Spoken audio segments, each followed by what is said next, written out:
Hi, I've been informed by the man with the beard that he's ready for me. So, welcome. A lot of you know me, I'm Dorothy Chansky. I am the director of the Humanities Center at Texas Tech, and I'm thrilled to see all of you here. As I'm sure many of you are aware, tonight's talk is part of the 2017-18 Humanities Center's themed events around the topic food and what? Food and religion, food and performance, food and sustainability, food and taboo, food and waste, food and culture, food and art, food and advertising, food and economics, food and farming, food and restaurants, food and sacrifice. Fill in the blank yourselves. It goes on and on. Tonight's talk is the third in this year's speakers series. We've had guests whose topics were food and place, food and sustainability. And for those of you who are, yay, gluttons for punishment, upcoming we have food and tourism, as well as food and memoir. Tonight we have food and the military, the secret history of processed food, with Anastasia Marx de Salcedo. And I want to say thank you to someone who is not here because she's out being an active scholar, and that's Jorgelina Orfila, who is actually the person who brought Anastasia and her book to my attention. The book is Combat Ready Kitchen, How the United States Military Shapes the Way You Eat. I'll say a little bit more about that in just a second. I also want to thank the Vice President for Research, Joe Heppert, who is here tonight, for helping support this event. Thank you. So Anastasia Marx de Salcedo is, in my opinion, the kind of walking embodiment of a life in the humanities. She did her undergraduate work at Columbia University, which is distinguished, among other things, for the fact that it has a core curriculum, not quite like the Texas core, but a core of kind of great books and the classic stuff, and you're all going to do it no matter what you're majoring in. She did that. She then went on to major in urban studies, without giving up on the fact that she had a serious commitment to art. She was a painter. She is a bilingual researcher who really walks the walk as far as international awareness goes. And she is, as her website says, and as I've said in all the publicity, a researcher of things that hide in plain sight. Her topic tonight is hiding in plain sight. It's under all of our noses, kind of literally. She is an indefatigable researcher and a compelling writer. I read her book and recalled my dissertation advisor, one of whose mantras was, nobody ever complained that a book was too interesting. Or, I might add, nobody ever complained that a piece of scholarship was too well researched, in the case of Combat Ready Kitchen. So Anastasia Marx de Salcedo gets the humanities professor's A+ for asking compelling questions, marshaling evidence and documentation, creating credible ethos, pathos, and logos, and just generally getting one's attention concerning a topic that affects virtually every living American every single day.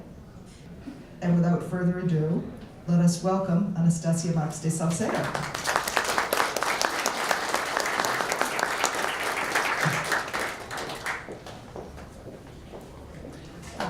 Thank you. I am especially indebted to Dr. Chansky because she brought me here from cold and snowy Boston. So you know I am very sincere when I say I'm very happy to be here tonight. Before I get into my talk, has anyone here ever eaten an MRE, or those of you of an earlier vintage, some other kind of military ration? Show of hands. Ooh, we have a good number. Let's see, were you in the military? Yeah? And anybody, so you've had a sea rat. And do you remember anything about them? Yes, they kept us alive. They were horrible. They were horrible, okay. And how about those of you who sampled the MREs? Any thoughts on that? Taste, favorite menu item? Anyone? They're good if you're hungry. Good if you're hungry. Okay, well, that's important. When most people hear the title of my book, Combat Ready Kitchen, How the U.S. Military Shapes the Way You Eat, they say, wow, that's a really interesting topic.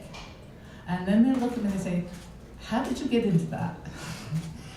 The way that I got into this topic, believe it or not, was with a sandwich. I'm a mom, and I pack a lot of lunches, and when I do that, I try to find a balance between what I think of as the healthful things, the sandwich, the carrot sticks, the grapes, and the child-pleasing but not so healthy things like a juice pouch or an energy bar or cheesy crackers.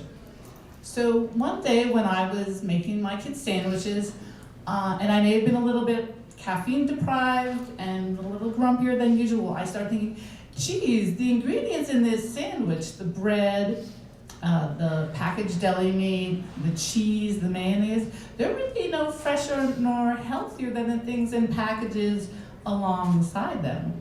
And in fact, they themselves had come from packages that had been in my refrigerator or in my pantry, and before that in a supermarket, and before that in a manufacturing facility somewhere. And after my kids went off to school, I'm a food writer, and I said, I had just gotten very interested in industrial food and food science. So I said, I'm gonna find out why these things are so strangely long-lived. And I started to research extended shelf life for all 4 of those ingredients. And at the origins of 2 of them, the packaged deli meat and the supermarket bread, I found this reference to what, to me, even though I live in Massachusetts, was an obscure US Army base, the Natick Soldier System Center. Natick is in Massachusetts. And I asked myself, what's the Army doing in our food? This is the Natick Soldier System Center, or the other name is the Natick Soldier Research, Engineering, and Development Center. I don't really know why it has two names after 3 years of researching the topic, but whatever. It is about 15 minutes west of Boston, which is where I live, and it's located on a lovely 78-acre campus on a beautiful, peaceful lake surrounded by woods. This is one of 80 Defense Department federal laboratories around the country. And they're responsible for developing anything to do with supporting the individual soldier. So that means footwear, it means airdrop equipment, tents, textiles, environmental medicine, and of course, combat rations. The Combat Feeding Directorate itself is located in this really cute blue and teal striped building. It's kind of 1960s style architecture. And just like that neighbor that you love to hate, it's all surrounded by this rusting equipment. A battlefield kitchen, a containerized chapel, some portable shower stalls. Inside, there are about 300 full-time employees, and most of them are civilians. Many are food scientists and food technologists, and their sole mission is to develop and perfect combat rations, which, by congressional mandate, must be able to last for 3 years at 80 degrees Fahrenheit. There are 2 main ration lines for the individual soldier. There is the MRE. The MRE was first fielded in 1981, and the important innovation there was that the entree, the wet entree, came in a little pouch made out of foil and plastic, and that was a substitute for the can. And there's also some bread in a pouch, a savory snack, kind of like a combos thing, a processed cheese spread, a dessert, and a powdered beverage. The other main ration line for the individual soldier is something called the first strike.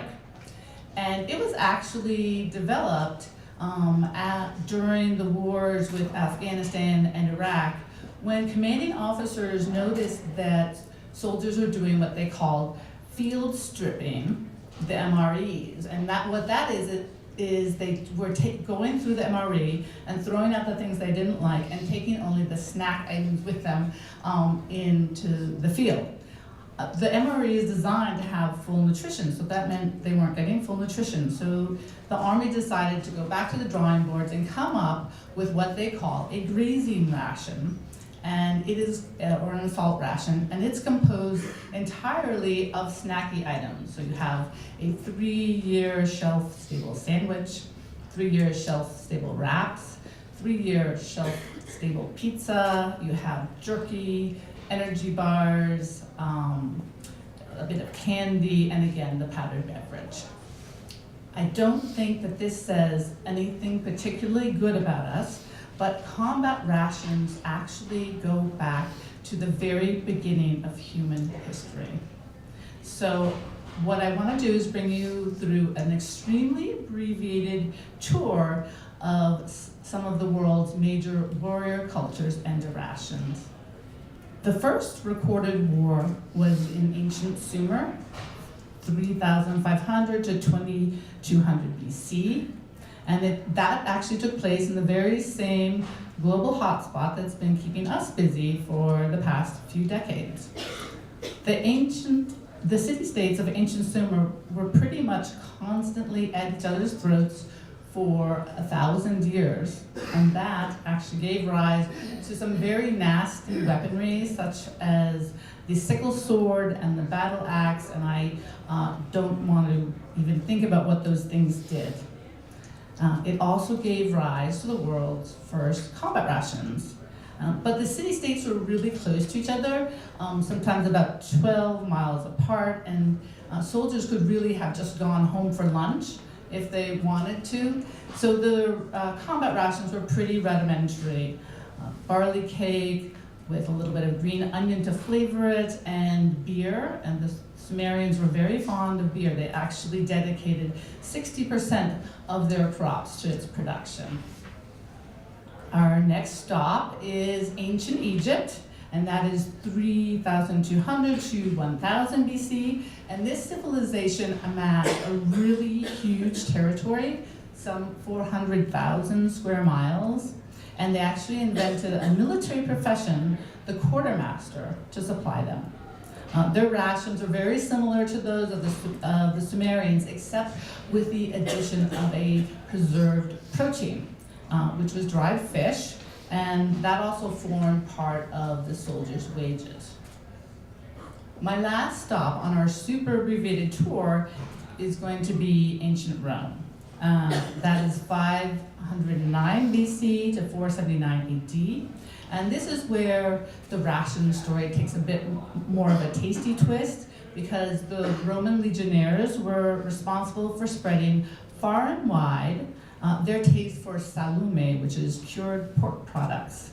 And the reason why was that soldiers were also landowners and farmers, and they had discovered that pigs, in addition to being delicious, are easy to raise, reproduce quickly, and pack on the pounds pretty easily. Another reason was that the Romans controlled the world's salt trade, and they paid their soldiers in that mineral. Actually, our word salary comes from that. The upshot was mountains of air-dried ham, bacon, and sausage, which formed the basis of the ration. And it was rounded out with hardtack, which is a twice-baked ancestor to the cracker. Garum, which is a fermented fish sauce, which is still popular in Asia, and a little bit of hard cheese. Okay, so now let's pause for a moment to digest all this information. And I know we only have 3 examples, but does anybody want to hazard a guess as to what some of the important characteristics of rations are? Anyone? Yes. High calorie. High calorie, that's right.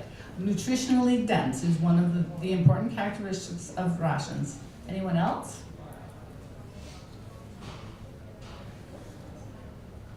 Yes. Preservation. Yes, exactly. Exactly. They need to be able to last for a long time so soldiers can carry them and pull them out of their rucksack or their tent or whatever. Anybody else? Any other thoughts? Never leave a cracker. I'm sorry? Never leave a cracker behind. Yeah, well, another one is that they be light so that they're portable. And in fact, throughout history, soldiers have had the tremendous burden that they've carried around with them on their backs, ranging from, I think the Roman legionnaires carried 70 pounds, and American soldiers carry up to 100. It's a huge burden, so you want that food to be as light as possible. So the four main important characteristics of rations are they should be able to last for a long time, imperishable, that they be light and portable, that they be rugged because the life in the field is rugged, and that they be nourishing. And as we'll see, these are pretty much the same characteristics that we have for modern rations. So now I'm going to fast forward a bit to the 18th century, and we're going to take a peek in the rucksacks of French and American Revolutionary soldiers. And what they would have inside would have been flour, beans, bacon, and hardtack. It's pretty much the same thing that the Roman legionnaires had almost 2,000 years before. Why is that? The reason why is that until then, the military had relied on whatever food preservation techniques humankind had come up with, and there are four traditional ones. There are drying, salting, pickling, and smoking. And because those hadn't changed, military rations hadn't changed. All of that was about to go through a change itself, and it actually marked the first point that the military got involved in food science. So in 1895, the French agricultural department under Napoleon, who was then rising, decided to issue a challenge to any would-be food scientist who could come up with a fifth major way to preserve food. They offered 12,000 francs, and that challenge was met by a guy named Nicolas Appert, who was pretty much a bad boy celebrity chef. He cooked for royalty and aristocrats, and he'd actually earned quite a bit of money, and he then retired to open his own candy shop. A candy shop turns out to be the perfect place to do food science experiments because there's a lot of specialized equipment. And Appert spent evenings and weekends trying to figure out a new way to preserve food. What he discovered was to take the food, put it in a glass vessel, and then put that vessel into a larger metal vessel with boiling water, which is a slow, steady heat. Cook it for a period of time, and then stir it up. He was able to preserve meat, vegetables, fruit, stew with this technique. And in fact, he started to sell it to his middle-class customers, and he what he called it was spring, summer, and fall in a bottle. He also brought it to the French government to see if he could win those 12,000 francs, and he ended up with either a non-response or being told he had to go back and tweak something. So he spent 4 years bringing samples to the government and trying to get that prize, which was finally issued to him in 1809. In return for those 12,000 francs, Appert gave up his legal claim to his invention, which was canning. Canning revolutionized our larders, and it revolutionized the world. Nicolas Appert ended up dying anonymous and a pauper.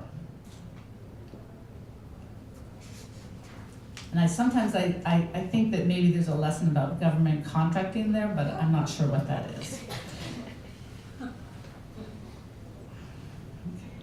The second major foray into food science by the military came almost 150 years later when the US entered World War II. Suddenly the Army had to ramp up to feed from 400,000 to 11.6 million troops. And that is the equivalent of if you had, we're having a dinner party for 12 people, if all of a sudden you received word that 400 were going to be descending on your door. To say that the Quartermaster Corps, which is the branch of the service in charge of supplies, remember Egypt, was unprepared for this is a gross understatement. At the beginning of the war, in 1941, the Army had a food lab that had just 3 employees. 2 of them were actually Army. They were professors of the Army's cooking school, had no food science experience, and the third was a secretary. They had a bunch of hand-me-down pots and pans and a research budget of $750. There were just 2 modern rations. One was the C ration, which is a stewy number in a can, usually with a starch and meat, like beef and potatoes. And the D ration, which was a deliberately unpalatable chocolate bar that they had been created for emergencies.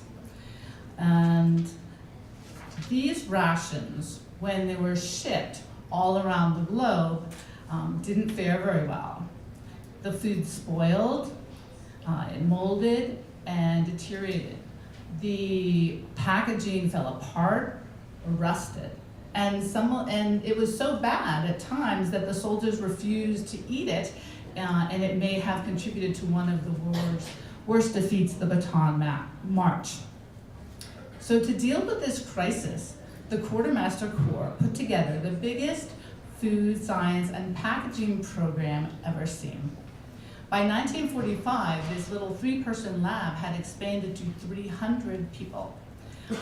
Their offices had added special rooms for research in chemistry, nutrition, vitamins, and sensory evaluation. And they had over 500 outside projects with university and industry labs. That system has stayed in place ever since. Okay, so at this point, you're probably saying, great, but what does all this stuff about combat rations have to do with consumer food? And the answer to that, which kind of sounds like a conspiracy theory, but isn't, is preparedness. After the war, to avoid having to go through the painful process of gearing up to meet the demands of another global conflict, and also as a deterrent to our enemies, the government decided to maintain the military and the contractors that supplied it in a state of perpetual readiness.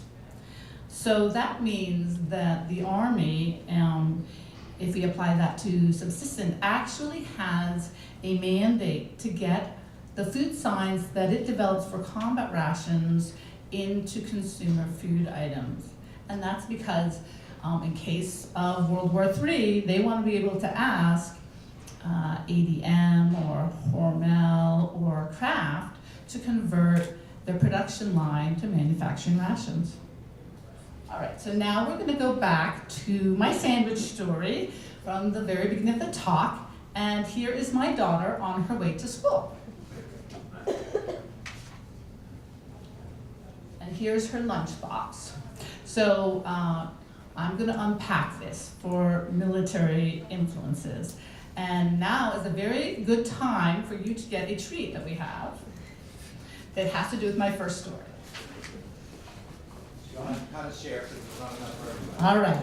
So if you are like most people, you can't get enough of anything made with cheese powder, Doritos, and I think there are actually 15 different varieties of Doritos now. cheesy popcorn, Cheetos, mac and cheese. Do you think anything so deliciously addictive could have to do with army food? It has to do with army food. Way back in World War II, the military, because they had so much to ship overseas, they were really desperate to reduce the weight and the volume of the food that they were sending. So the major component of all food, does anybody know what it is? What's that? Water. So actually animal tissue is 70% water, plant tissue is 90% water. So what the Quartermaster Corps did is it went on a dehydration spree, and it began to dehydrate anything it could, so that was eggs and milk and vegetables, herbs, and then it tried to dehydrate cheese.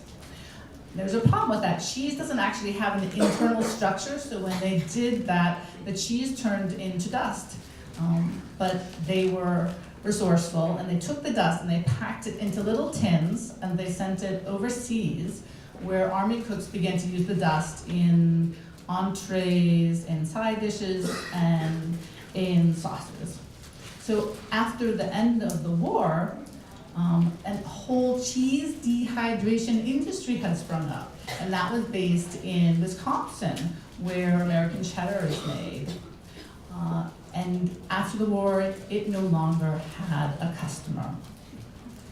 So they went pretty quickly to find the grocery manufacturers of America, who were then starting to create these new snack and convenience foods, and they sold them their excess surplus cheese powder and then began to work processing it for them.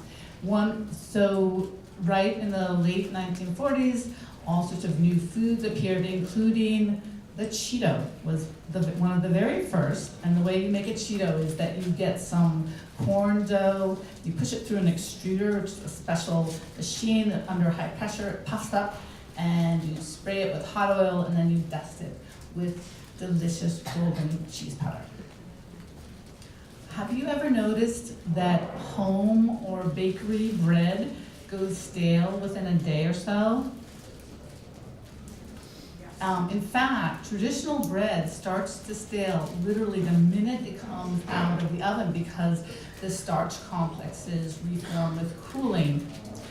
Have you also noticed that supermarket bread stays fresh and soft for weeks? Yeah? What's up with that? You probably guessed it, it's another military innovation here. And this one came about a little bit after World War II. During World War II, soldiers actually, in garrison camps, which are the big camps with a kitchen, actually got to eat fresh, hot bread. There was a special baker's corps who prepared bread daily. But soldiers in the field had to eat hardtack or crackers. And so during the 1950s, the Army set about to create a canned bread to go with your sea-rat. It didn't ever really get fielded. And it's actually really hard to preserve bread. And so one of the first things that it had to deal with was staling. So the Quartermaster Corps chose Kansas State University, which does a lot of research on grains and starch, and it asked them to experiment by adding bacterial enzymes to the bread. Now, a word on enzymes. Enzymes are proteins that speed up a very specific chemical reaction by a factor of millions or billions. Enzymes across the tree of life, from people to animals to plants and bacteria and fungi, are actually all pretty much the same. So in bread, there's one enzyme, which is called amylase, which it breaks down the starch in the bread into sugars, which is then consumed by the yeast, which excretes carbon dioxide, which makes the bread rise. The amylase in traditional bread actually comes from two sources. It comes from the yeast, and it comes from the wheat. Now, the yeast is a fungi, the wheat is a plant. They both prefer a cool temperature range. And so that means that their enzymes, when they are baked, are inactivated. So the innovation here was to add the same amylase from a heat-tolerant bacteria. And so when they did this, the enzyme keeps working after baking, keeping the bread fresh and soft for weeks. It actually took several decades for them to perfect the industrial process for this, but in the late 1990s, it finally was, and a Danish company, Novozymes, actually patented a genetically modified enzyme from an Icelandic hot spring. And that enzyme is now added routinely to condition all supermarket breads. Does it sometimes seem like the whole world is made out of plastic or wrapped in it? Naturally, the US Army had a hand in that too. The proliferation of plastic dates again to World War II, when there were tremendous shortages of many natural materials that were needed for military purposes, or supplies of which were interrupted. So in response, the government put in place this huge classified research program to develop synthetic polymers.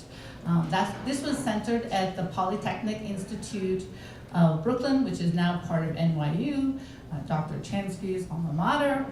And the man in charge was a European refugee, and his name was Hermann Mark, and he's now considered the father of polymer science. His mission was to find replacements, materials for everyday items such as suitcases, shoe soles, shower curtains, raincoats, handles, shoelace tips, bugles, I don't know why bugles is on this list, and food packaging. So remember how I told you that the ration packaging fell apart when it was shipped all around the world? One of the reasons for that is that the packaging of the day was cellophane. Cellophane is a polymer made from a plant sugar molecule, and it's a really poor water barrier. So Mark and his team set about finding a synthetic substitute that was highly water resistant, and they found one at Dow Chemical.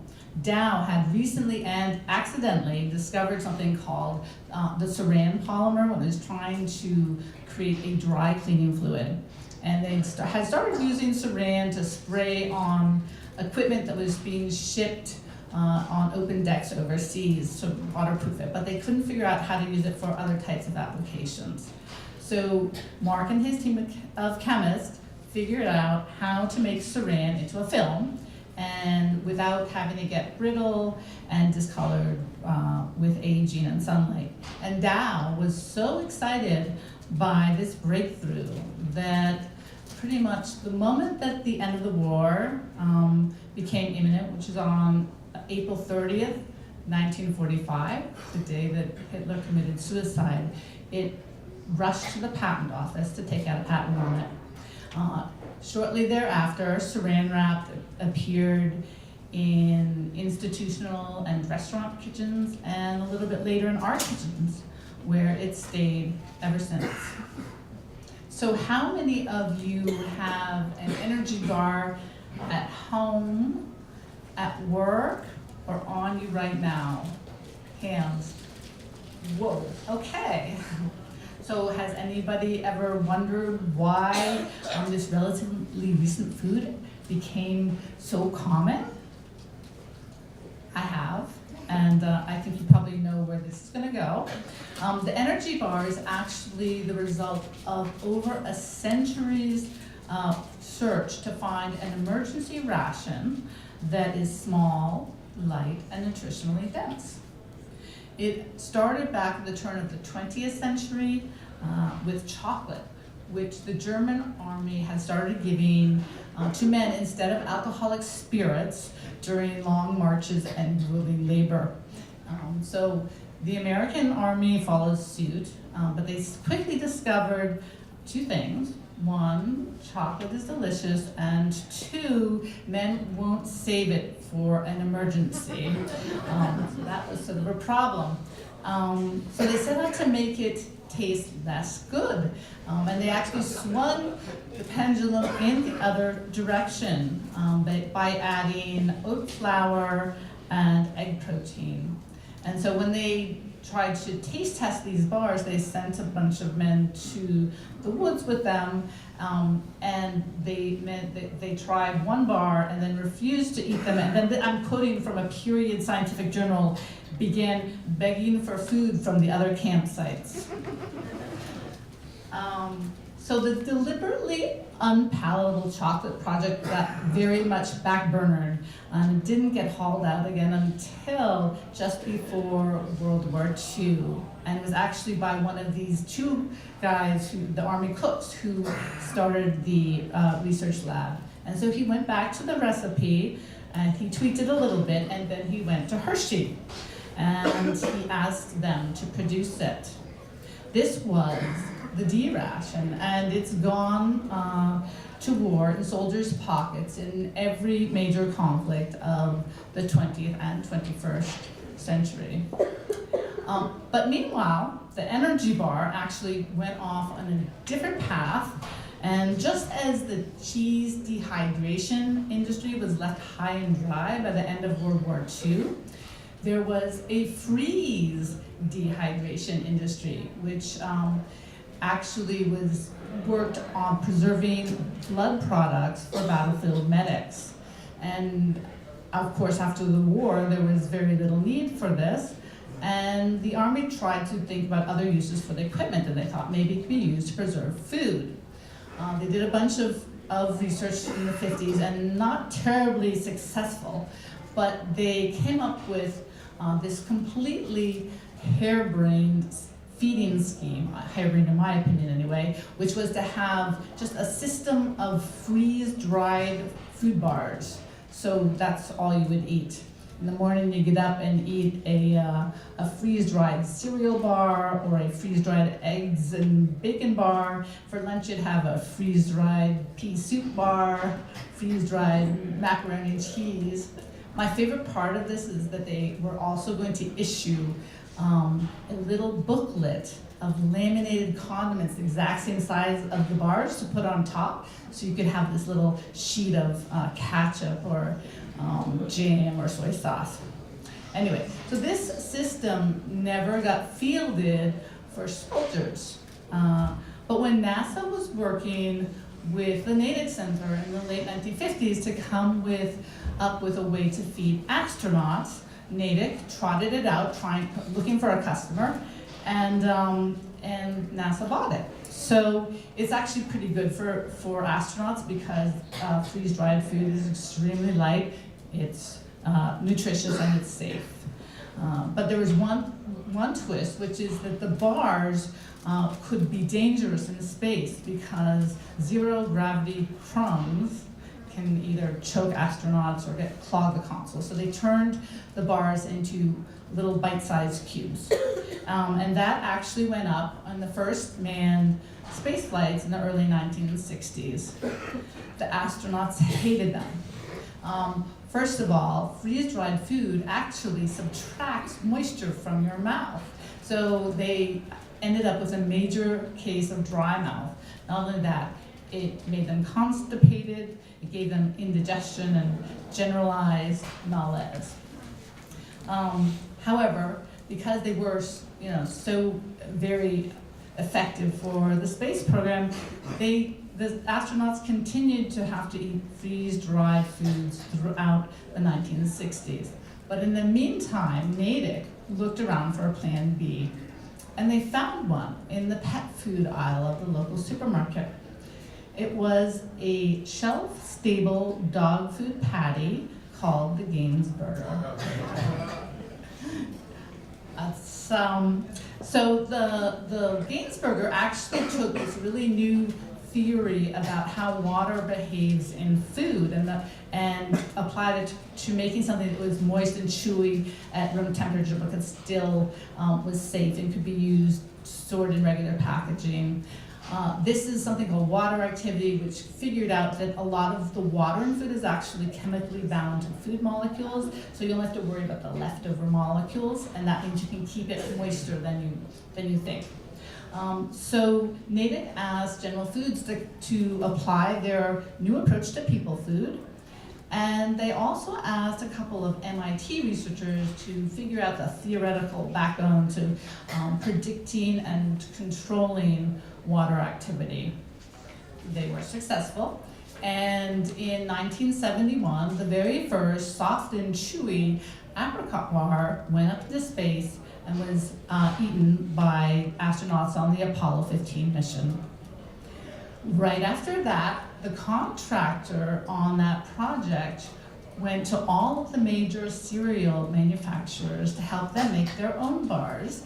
That would have been Pillsbury, Quaker Oats, General Foods, and Kellogg's, and I had dinner with someone last night who had actually eaten a space stick, which was the very first of these, made by Pillsbury. So that was the first generation of energy bar. The second was geared to endurance athletes and dieters, and that was in the 1980s. And then in the 1990s, they were created for the general market and especially kids. And now, as you know, they take up a quarter aisle at the supermarket.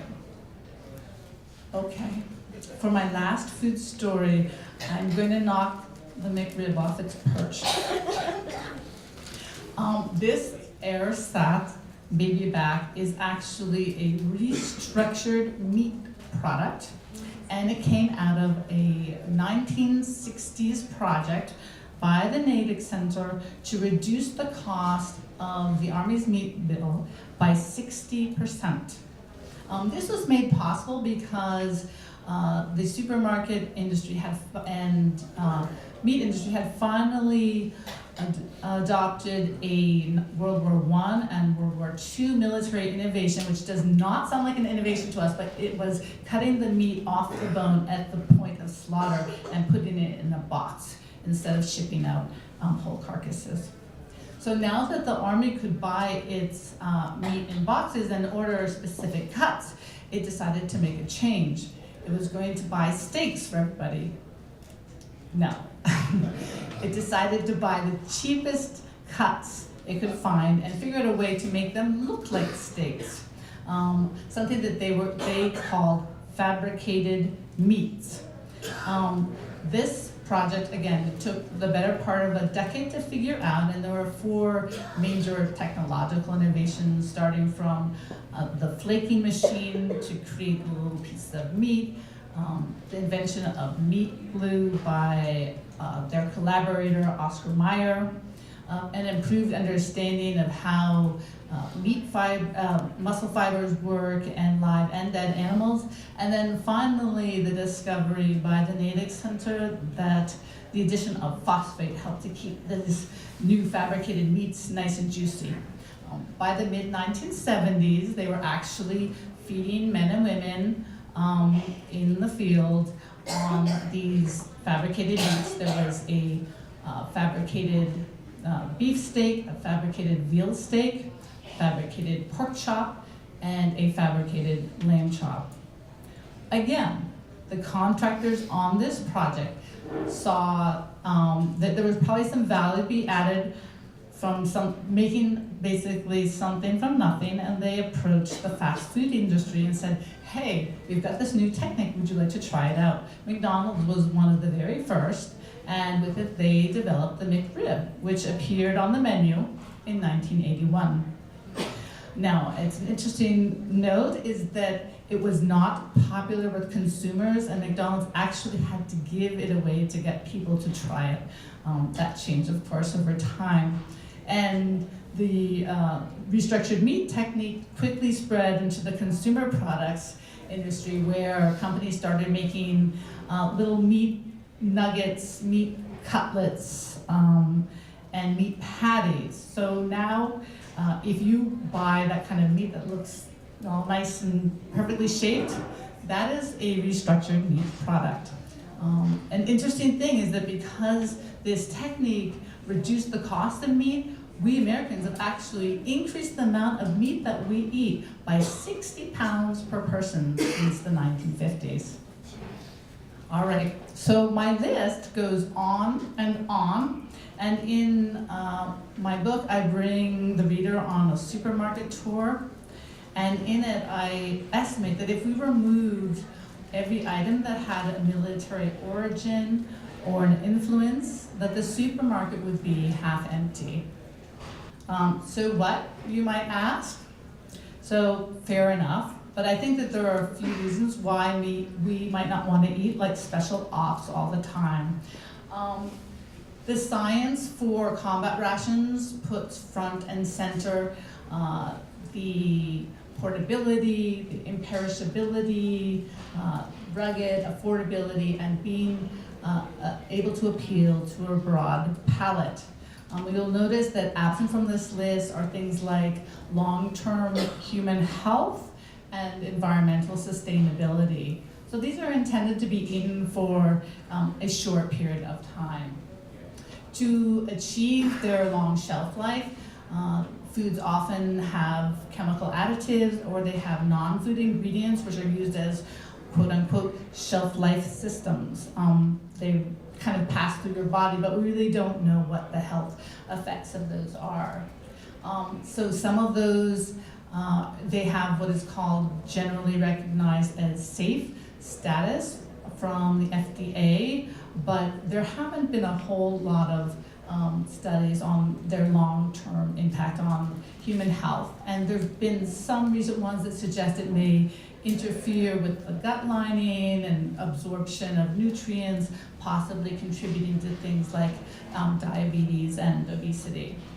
So after writing Combat Ready Kitchen, my editor asked me to imagine another food system, and what would the supermarket look like if it hadn't had 75 years of military influence? And I couldn't. But it led me to an even more important question, which is, if the military has had such a huge impact on the food system, which is a tiny part of its research, what is its impact on the rest of American life? And that's when I really began to understand who we are, in a sense. Remember at the beginning of the talk when I told you that the Natick Center was one of 80 Defense Department laboratories nationwide? And that the Combat Feeding Directorate was just one of 12 programs there? So you need to multiply what I just told you by thousands. Because this process is going on in every sector of our economy. Automotive, chemistry, textiles, gaming, obviously telecommunications, and on. Because we don't see this because we live in it, but really American civilian life has been built on the back of the military. Thank you.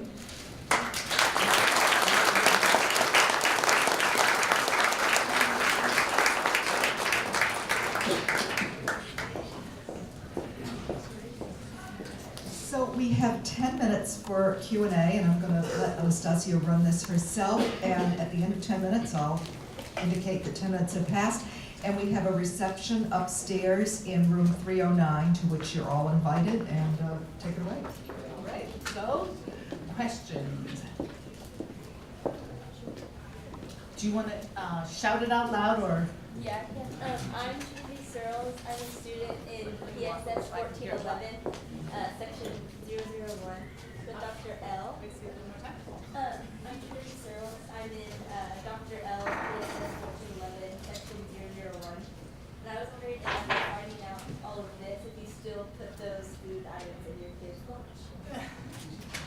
That's a good question. Well, yes and no. I've given up. Things like energy bars, it's very hard to lose those out. A couple of them I am more concerned about, which may be, I'm sorry, I forgot to I can go back over here. Is this working? Okay, yeah. That way I can help out. So the packaged deli meat is probably the one that I am most suspicious of, and that is because some weird things are happening as that meat sits in the package, and food is always in evolving. It's actually never really stable, and meat can develop some very weird sort of byproducts that may or may not contribute to illnesses such as cancer. And so that's the one I'm most careful about. Supermarket bread is another one, just because I really don't like it that much. So I have tried to start buying my bread at the bakery, but I'm really quite tolerant on it. And there are many good things that have come about. It's just that you want to think about, how the balance of your diet and make sure you're eating some fresh foods. Anybody else? Questions? Not that I have. Yes. So just a point of information. No, Give a good, okay. I think I have a good voice. Just a point of information. The federal government is the largest investor in research and development in the world at the present point. And fully 50% of that investment goes through the military. You are that- absolutely correct, sir. Yes, and so it's just, I mean, my final point is that it's really, we just do not understand the level of innovations and things that make our lives a lot easier that comes from the military. And it would be very interesting to think about all other fields from medicine to construction materials. Anybody else? I was raised in a dairy community, and Velveeta cheese was the bane of our existence. Does that have any relationship to the military? Velveeta cheese, yes. Well, in a sense it does. Actually, processed cheese was invented both by Kraft in the 1920s and in Switzerland. And how you make processed cheese is you take regular cheese, you melt it down, and you add emulsifying salts, and that ends up in the enzymes that were in that cheese, and it makes it shelf stable.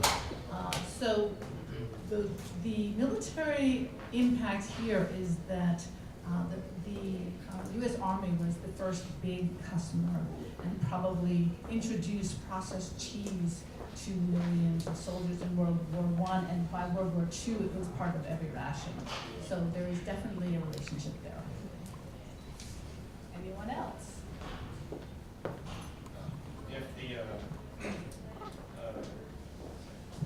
If the enzyme from processed bread is also from a product, would it be bad for you necessarily? Like it's from the hot springs, you said? Actually, that's an interesting question, and it's something I'm about to write a little bit more about.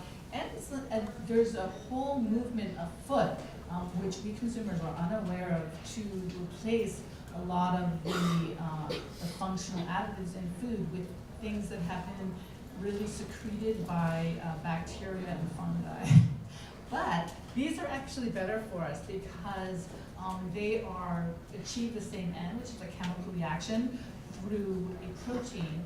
And when you process the protein, most of the time it just kind of gets absorbed into the food. So I don't think that it's necessarily bad for us to eat these industrial enzymes. Anyone else? Oh, one in the back. I was gonna ask, I was gonna ask, you wrote this book about how our modern foods is affected by the military. Do you think you ever write a book or another do research on how the military probably works with other aspects of our lives? I would love to. And so that is actually on one of my lists of future books to write. I'm writing about another topic, two other topics right now, but perhaps in the future I'll get an opportunity to do the same thing in many of the other areas. One in the back. Do you think there's a relationship between the increase in food allergies and some of this science? That's an interesting question. The one thing I will say, which actually again has to do with the bread, is that there's something going on, which the use of industrial enzymes, not just this one, but others, allows the supermarket bread to be made in a very quick period of time. It's about 20 minutes of rising. In traditional bread, when the dough will rise for 6 to 12 hours. During that time, there are all sorts of enzymatic reactions. One of them would be the elimination of, I think I'm mispronouncing gliadin, the one that causes people who have gluten intolerance. So there's a real reason why a bread that is what is called proofed or risen for a very short period of time may actually be an irritant. This one question right here, this young lady. My name is Sister and I'm in section 2. Do you know of any research that is geared towards making these chemicals that are used basically just for processing, no nutritional value? Any research that's being done to make them more useful to our bodies? Because I remember you were talking about how they can probably be affecting our digestive systems. Is there any research involved? Do I know any research to know if they're being, to make them, To improve them so To they have improve them. better value in our lives. again, I think that overall, there's a tendency, and this actually goes into the half book I'm writing, that it's not so much that they'll be improving the existing chemical additives, but they are either using new processes for preserving food, and there's a whole other set of them that were developed in the 1990s that I didn't talk about, that are in the book if you want, that actually are using do not use heat, and they use other methods to kill bacteria and fungi in the food, and so they also require a lot fewer chemical additives. So that's good news. And then also the enzymes may substitute for some of the chemical additives. So what's the trend overall is that food companies are able to reduce the amount of chemical additives because of this new development. It's not that they're improving the existing ones. Yeah, one more question in the back. When I was a kid in the 60s, they marketed Tang as being something that the astronauts were drinking.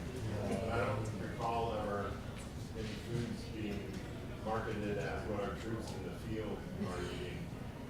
Have you come across any efforts to try to market some of these food items as connecting with the military?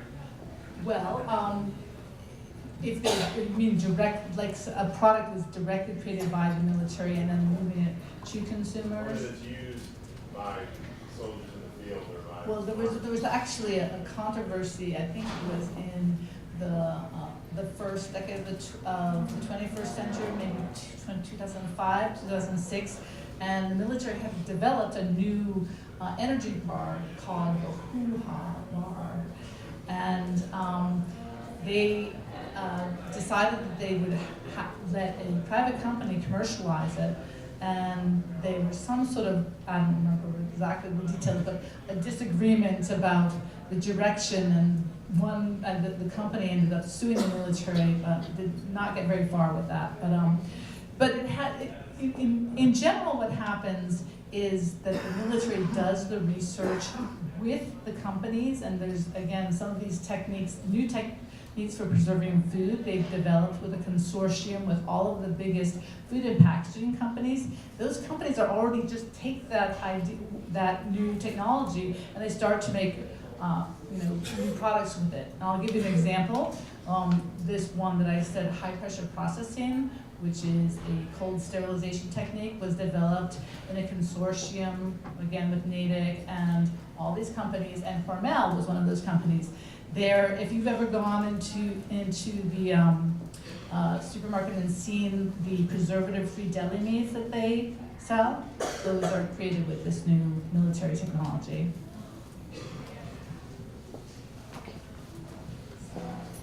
So before we head upstairs, I want to thank our speaker again and give her our kind of traditional Texas Tech Humanities Center Remember Us thank you gift.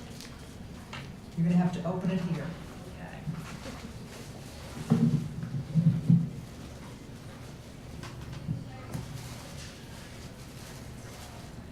It's not breakable, you can just pull it up. Right. Aw, thank you, that's Open it and see, beautiful. well, you haven't seen it yet. Oh, I haven't seen what it says, London, Paris, Rome, love it, I love it. I've been wearing it. Well, hope to see you all upstairs. Thank you.